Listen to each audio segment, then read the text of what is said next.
kadar denyutan nadi. Seperti yang kita lihat dalam gambar, ada beberapa titik-titik nadi pada badan manusia. Contohnya, seperti yang kita lihat, leher, pergelangan tangan, belakang buku lali, belakang lutut, dan juga siku. Faktor-faktor yang mempengaruhi kadar denyutan nadi. Faktor yang pertama adalah jantina.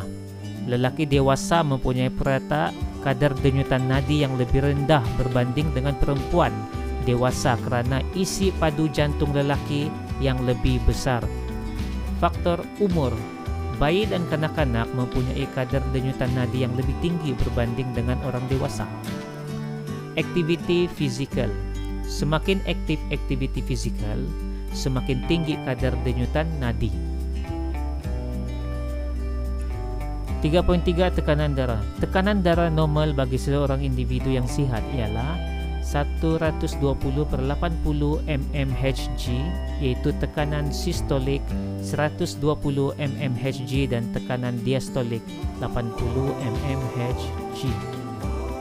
Ada 3 jenis sphygmomanometer yang digunakan untuk mengukur tekanan darah dalam unit milimeter merkuri. So, mmHg adalah unit milimeter merkuri. Okey, kita lihat kepada gambar di sini, sphygmomanometer manual seperti ini. Sphygmomanometer digital seperti ini yang dalam gambar kamu lihat ini. Sphygmomanometer digital mobil yang ini seperti ini. Okey. Penutupan injap di dalam jantung yang menghasilkan bunyi loop-loop. Okey, kita tengok lihat gambar di sini. Jantung ini adalah mengecut. Okey. Pengecutan ventrikel berlaku, penutupan injap trikuspid dan bikuspid. Okey, trikuspid di sini dan bikuspid di sini. So dia tutup. Di antara atrium dengan ventrikel menghasilkan bunyi loop. Injap sabit terbuka. Injap sabit berada di sini.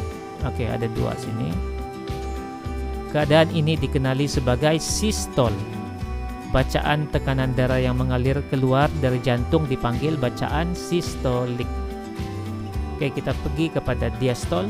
Pengenduran ventrikel berlaku.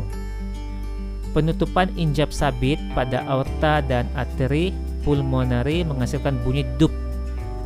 Injap trikuspid dan bikuspid terbuka. Keadaan ini dikenali sebagai diastol. Bacaan tekanan darah yang mengalir lalu mengisi jantung dipanggil bacaan diastolik. So apabila ventrikel mengecut, ia dipanggil sebagai sistol. Apabila ventrikel mengendur, dia dipanggil sebagai diastol. Okey. Kadar degupan jantung dapat mewakili kadar denyutan nadi. Tetapi jika tekanan sistolik adalah rendah, pengecutan dan pengenduran dinding arteri tidak berlaku. Oleh itu, kadar degupan jantung menjadi lebih tinggi daripada kadar denyutan nadi. Bunyi loop-loop dapat didengar menggunakan stetoskop. So, ini adalah bacaan tekanan darah. Okey, mengikut umur. Kalau kita lihat 14 hingga 19 tahun, tekanan sistolik dan diastolik minimumnya adalah 105/73 mm merkuri. Normal bagi keadaan ini adalah 117/77 mm merkuri. Maksimum 120/81 mm merkuri. Okey, kita lihat kepada 30 hingga 34 tahun. Minimum adalah 110/77 mm merkuri. Normal 122/81 mm merkuri. Maksimum 134/85 mm merkuri.